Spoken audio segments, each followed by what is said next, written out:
America और West Indies में जारी T20 वर्ल्ड कप में युगांडा के 43 साला बॉलर ने नई तारीख रकम कर दी। गुज़िश्ता रोज खेले गए मैच में युगांडा ने पापुआ न्यू गिनी को 3 विकेटों से शिकस्त देकर टूर्नामेंट में पहली कामयाबी समेटी। लो असुरंग मैच में 78 रन्स के हदफ के ताक़ुब में एक मौके पर पापुआ न्यू गिनी के खिलाफ युगांडा की 5 विकेटें सिर्फ 26 रन्स पर गिर गई थीं, लेकिन रियाजत अली शाह की 33 रन्स की बेहतरीन इनिंग्स की बदौलत युगांडा ने हदफ 19 ओवर में पूरा कर लिया।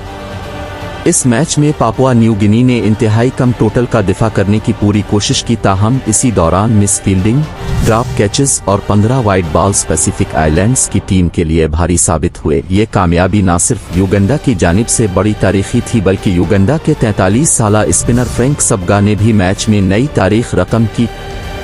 फ्रैंक सबगा ने T20 वर्ल्ड कप की तारीख का सबसे बेहतरीन स्पेल कराया।